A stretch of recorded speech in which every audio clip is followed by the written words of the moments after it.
toutes les zones que l'on va traverser où on voit des pins de cette dimension, il faut s'imaginer qu'il y a 10 ans, c'était des pins qui avaient 50 ans et qui étaient prêts à couper.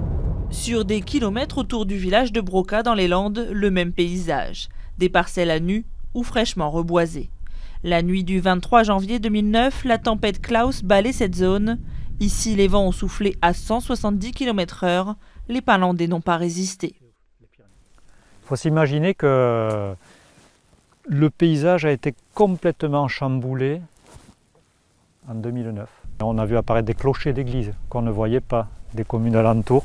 Et on arrivait même à distinguer les Pyrénées depuis Broca. On est quand même à presque 150 km des Pyrénées. 60% de la forêt landaise a été touchée par Klaus, 220 000 hectares totalement détruits. Après le chaos, il a fallu déblayer et vendre des tonnes de bois couché. Les prix ont chuté, passant de 35 € le mètre cube à 3 ou 4 € seulement, mettant à mal toute l'économie de la région. 10 ans plus tard, les stigmates sont encore visibles, mais l'espoir renaît. Partout, des jeunes pins sont replantés. On avait 40 millions de mètres cubes de bois au sol. 40 millions de mètres cubes, c'est pratiquement 6 ans de récolte à l'époque. 6-7 ans de récolte. Et donc, il a fallu reboiser 200 000 hectares. Et donc mettre 250 millions de plants sur ces 200 000 hectares, ce qui fait évidemment le plus gros chantier de reboisement d'Europe. Un chantier titanesque de 10 ans et 500 millions d'euros, financé en grande partie par l'État et l'Union européenne. Échaudée, la profession mise sur les progrès de la recherche pour faire face aux futures tempêtes. Là, vous avez un pin qui est amélioré génétiquement. Alors quand je dis amélioré génétiquement, il n'y a pas d'OGM ou quoi que ce soit en forêt, c'est simplement qu'on a croisé des parents qui avaient été sélectionnés pour leur vigueur ou pour leur rectitude. Grâce à ces croisements réalisés en partenariat avec l'INRA, ces pins vont aussi pousser plus vite que leurs ancêtres, 35 ans en moyenne, contre 45 auparavant.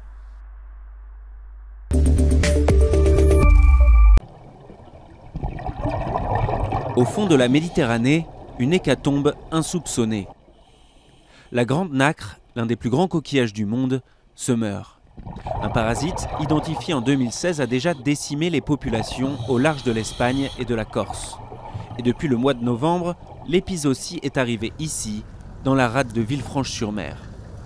Et très peu de vivantes, j'en ai vu peut-être 2 ou 3 sur une centaine de nacres mortes. Et voilà, et on voit qu'elles sont toutes récemment mortes parce que l'intérieur est encore tout propre et les coques ne sont pas encore abîmées. Depuis des années, ce plongeur photographie la grande nacre, considérée comme un indicateur de la qualité du littoral méditerranéen. Elle peut vivre jusqu'à 45 ans et atteindre une taille d'1,20 m. Au fil des ans, sa coquille enregistre tous les paramètres physiques et chimiques du milieu. Pour les photographes, c'est terrible parce qu'on est habitué à utiliser ces nacres de Méditerranée qui ont des couleurs magnifiques, qui sont dans le sable au pied des tombants pour faire des photos et notamment de la photo artistique, en plus de faire de la biologie. Puis là, on est obligé vraiment de s'en inquiéter parce que c'est terrible de voir toutes ces nacres qui périssent. Olivier et Litvine, comme de nombreux plongeurs autour de la Méditerranée, font remonter leur constat à Nardo Vicente.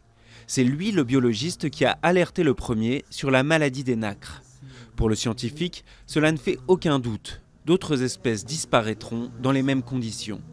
Avec le changement climatique, avec le réchauffement des eaux, il y a dans la mer des germes, des virus, des parasites qui doivent être en dormance et qui se manifestent avec cette élévation de la température. Et on constate en effet que le maximum d'action du parasite s'est manifesté cet été lorsque nous avons eu des températures persistantes dans le milieu marin, des températures supérieures à 20 degrés jusqu'à 40 mètres de profondeur.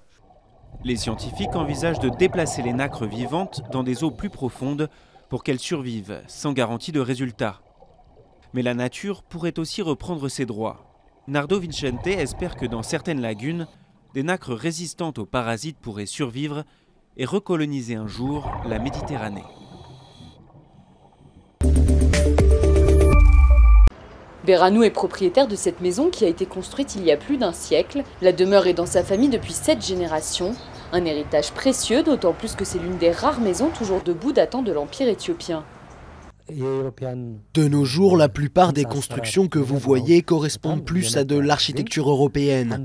La ville ne devrait pas négliger son histoire. La capitale éthiopienne a été fondée au XIXe siècle par l'empereur Ménélik II. À l'époque, des maisons comme celle de Beranou sont construites pour des notables proches de l'empereur. Mais aujourd'hui, avec le boom économique, l'Éthiopie construit majoritairement des gratte-ciel, souvent au détriment des anciennes bâtisses. Tadej va devoir quitter sa maison qui sera remplacée par un immeuble moderne. Nous attendons que le gouvernement fasse une estimation de la maison et nous donne une compensation. J'aurais préféré rester ici. C'est la maison de mon père.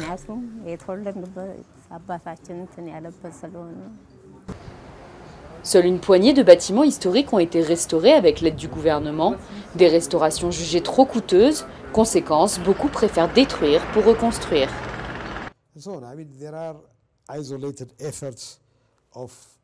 Des efforts isolés sont réalisés pour protéger et sauver ces bâtiments historiques, mais cela reste très limité.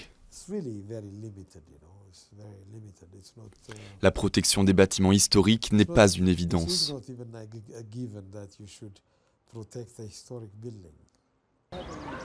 Au total, le gouvernement éthiopien a recensé 440 lieux reconnus comme patrimoine historique.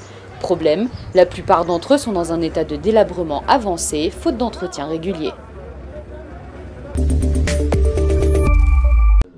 Ce matin, ils sont 5 autour de la table. Crayons, règles et dessins se mélangent dans une joyeuse ambiance. Difficile de croire qu'on se trouve en prison. Dans 27 établissements pénitentiaires de France, 114 détenus comme eux ont suivi des ateliers pendant plusieurs semaines pour apprendre les rudiments de la bande dessinée. J'ai toujours lu les BD, mais j'ai jamais participé à une construction de BD et je voulais voir comment ça se passait. On fait d'abord le texte avant de créer les dessins. Et alors que moi je pensais qu'on faisait d'abord les dessins avant de faire les textes et que les textes arrivaient avant et après. Et alors que non, c'est l'inverse. À la maison d'arrêt d'Angoulême, c'est Antoine Ozanam, scénariste professionnel, qui anime ces séances de 2 heures. Pour lui aussi, c'est une véritable découverte. Ils sont super débrouillards à se trouver comment faire plein de choses. Donc on en discute aussi. Moi, ça va me nourrir mes scénarios. On n'est pas obligé de savoir super bien dessiner pour raconter une histoire. Donc voilà, on va essayer de faire des narrations qui permettent de pallier à ce manque de dessin. Chaque année, un thème est choisi. Pour cette édition, la thématique de la mer a beaucoup inspiré les détenus. Moi, comme je suis très près de la nature, j'ai pris la pollution. C'est un moment où on s'évade. Tant qu'on est à la BD, on ne pense pas. Voilà.